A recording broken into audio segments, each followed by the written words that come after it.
Namaste. Imagine a large canvas in front of you with a sprawling lawn, green lawn, and a little baby playing around. And a grandma is stitching a pillow cover on her embroidery frame. This little fellow comes to her, sits on the grass, keeps his chin on the knee of the grandma, looks up, and he's seeing threads crisscrossed here and there. And he's not able to understand that. So he asks, "Grandma, what are you doing?" So grandma says, "I'll tell you something great for you. So you go play a little while and come back again. I'll tell you." This process goes on and on for a few times, and the next time when the little boy comes, sits near and sees upwards, he's seeing the threads becoming more cluttered and several colors in that. So the grandma says, he hugs him and makes him stand up, brings her embroidery frame down, and asks him to look from above. This boy is seeing a beautiful picture, a flower with butterflies. So he says, "Grandma, this is something wonderful. I was not able to see that when I looked from below. But from above, when I see it, the beautiful design is seen. How is that?" So the grandma smilingly told him, "Look, human beings usually look from their level, from below. He has a design for everyone. And that design will come to you only when you stand above and look below. Design is there for everyone. Dots are there for everyone, and every dot is an experience. How we make use of those dots? Are we going to use the dots as a full stop or a comma? That makes a difference in everybody's life. And that's what happened in my life too. I believe that childhood is so very, very important for everyone. A very happy childhood, contented childhood with values from elders will take the children to lead a better life ahead.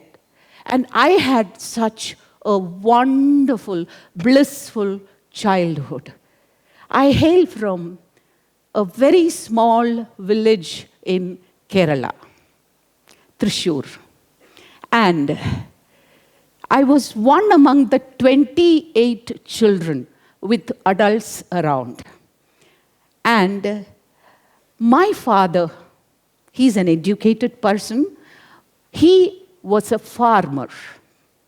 He wanted to be an entrepreneur, and he took to farming. He was the sole provider for the entire family of adults also. And I learned a lot of values from my father. He taught us to love earth, to get wet with the mud, and to smell the earth, the nature, the vegetation. He taught us to go into the field and work. We learned the lessons of hard work. And he was my role model. Those days, girls' education was not at all possible in Kerala, and that too from an Orthodox family. But my father put me into school. And we had no electricity, mud road, and only government schools in strictly Malayalam medium. No English. I was not able to speak one word of English. And I had my grandfather, a very strict disciplinarian. He was a teacher who taught math and English, a state awardee, a renowned teacher. I've seen students coming to him, touching his feet, standing like this. So it has felt so very good for me that one day I would become somebody like him. So the aspiration in me was slowly getting in. I want to become a teacher who is going to inspire, touch the lives of several thousands of students. That was my dream. My father enrolled me to the village library.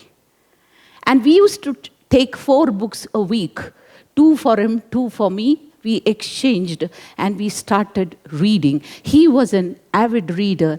I learned the reading habits from my dad. And this was the village life where playing with village boys, playing marbles, climbing trees, all those things give several values for my life. My love for family started there. And I passed out of 10th standard with very good marks, but of course in Malayalam medium. I got into the pre-university in one of the reputed colleges, and that college taught everything in English. And for the first time in my life, I failed in physics. That is okay. Failing is okay. But what followed next was the next dot in my life, which taught me a great lesson for life. The professor made me stand up. And she said, "You are not worthy of studies. Why do you people come here? You are fit only to go get married and produce children." Tears welled up my eyes. I didn't cry, but I went and poured out to my dad. He hugged me and told me, "Cowards die many a times, but the brave only once. And you are my daughter." I got my lesson. I went back, made friends with a girl who could speak only English. And I was speaking Malayalam. And we both became great friends. Eventually, I explored the entire library of the college for understanding, assimilating the English language. And at the end of the second year, I stood first in physics where I failed with very high marks. I realized insult. Many of you who are sitting here might have gone through several experiences, random experiences in life. And some of you may be wondering, how is it connecting to you? But similar things, insult, that happened to me when I was hardly 16. That was too much. I could have chosen 2 paths. One, that I could have allowed that to sink in me and become depressed. The other one was to wake up like a lion and then tell the challenge that I am coming to meet you. And that's what I did. And that was the dot. That was the experience that made me what I am today. I realized that I have to become a teacher. I have to show the world what a teacher can be, could be, should be. And I studied and became a teacher, a chemistry teacher, teaching the +2 classes chemistry, that too organic chemistry. And I became a very inspiring teacher in a very short while. Today, I have thousands and thousands of students spread across the world who still keep in touch with me and remind me about my organic chemistry classes. I love them. They were my gurus. Now, I got married. Ravi came into my life. And today, I thank God for getting him as my partner. He went to my dad and said, I want your daughter. I don't want single pie, no dowry. He took me to his life.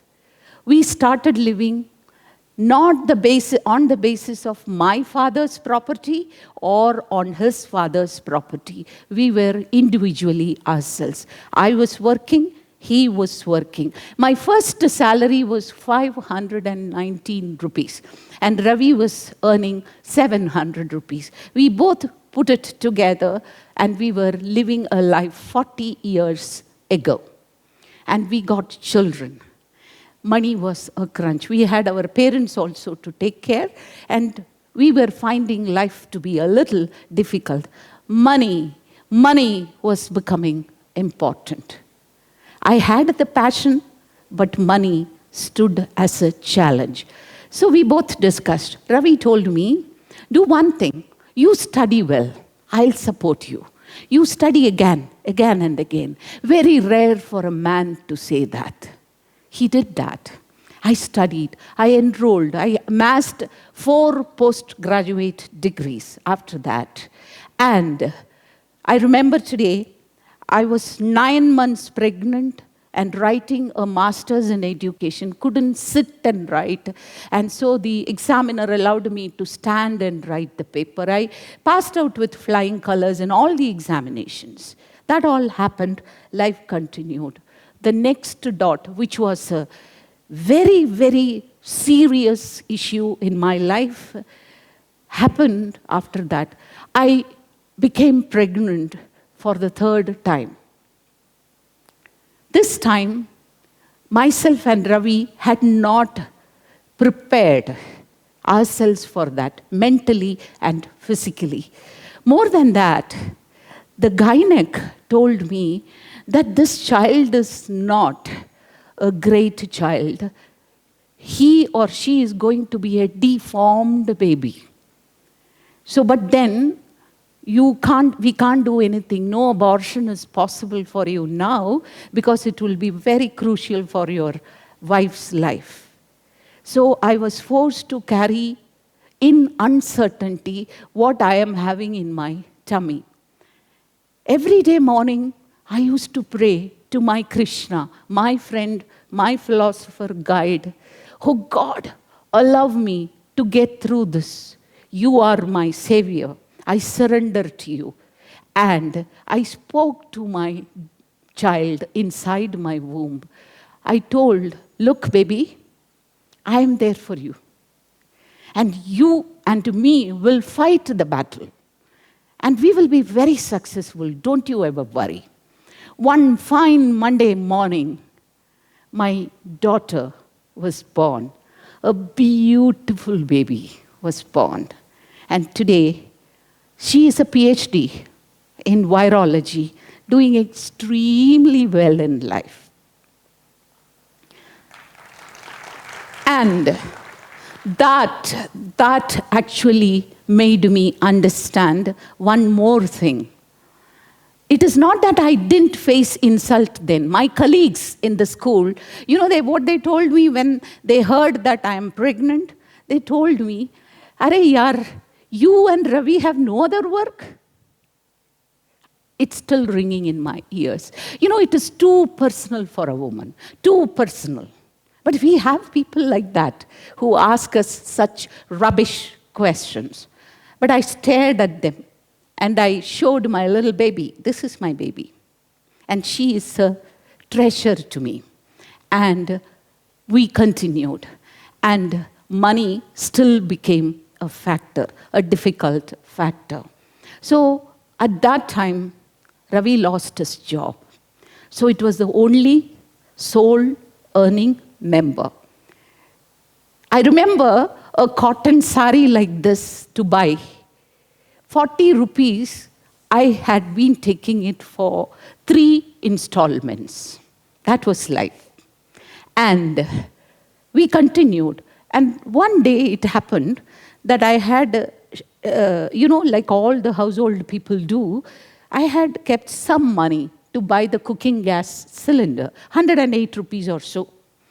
And when I came back from work, Ravi was at home. He said, I have filled an application for you for a job in Mumbai. I said, where is the money from? I took this money. The fight started. But Ravi told me, don't worry. Everything will be fine. You will hear something good. And he was right. I was welcomed into Maharashtra. I came to Bombay 25 years back. With that application, joined Raymond Limited as the director of education there. I started my life. Money started flowing. Money came in. Everything was there in life for me now. My children, 3 girls, adolescent girls, to shift them from South to Bombay was a very great, risky affair. We didn't know the language. We didn't know the people of Bombay, how they will be. But we very cautiously, consciously, we took a risk, came with the family, settled in Bombay, started working. I was proving myself to be a great, great leader. Bombay discovered my talents. I realized that I am something more than a teacher, that I could influence decision-making. I could influence teachers. Then it started. I made a huge team, and we created the first single textbook in the country with my staff in 2001, where all the subjects were put into one single text and one term, one book, and the school bags became very, very light for children. And I encouraged my teachers to do higher studies. Nearly 25 or 30 of them registered themselves for MPhil and PhDs and all that. That was my success. I believed that I'm empowering them.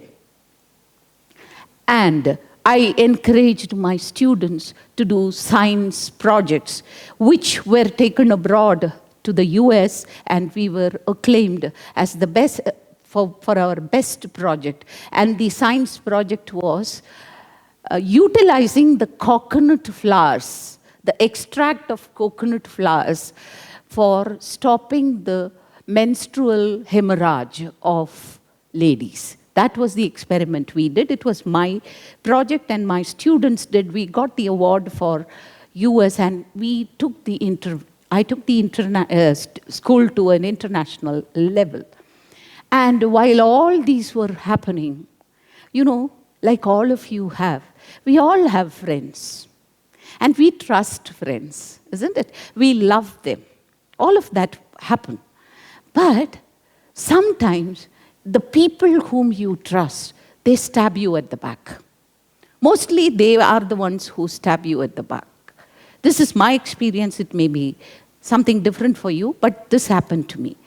So, and not only that, after that they came in front of me and asked, oh, you are bleeding. So, I realized certain people are meant to be like that because they are made, their character is like that. It is for me to decide whether I need to recognize them or get going. I decided I'll forget them, forgive them, my path different. I wanted to go ahead in life. And then I resigned my position and started on my own. At the age of 55, I started my own educational consultancy, and without expecting any income from anywhere, it was a very crucial journey for me to establish at the fag end of my career life. And I helped people to establish schools, construct schools, institutionalize their systems, leadership training, all that started happening. I completed my second PhD in philosophy in the year 2012, and I realized that the teachers who are going to be teaching the children in the world need to be given the lessons of my life and the thesis that I did. And I started my teacher training, principals training, and establishing schools all over.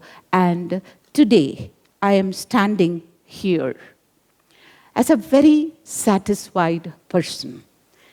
I attribute this journey of mine, my success, to all my students, because they were the Arjunas who taught me, if I can be called as a Krishna, they got the best from me and wanted to spread around. So my love and affection to all those students, my love for my family, my father, for teaching me so many great values and inducing into me the reading habits.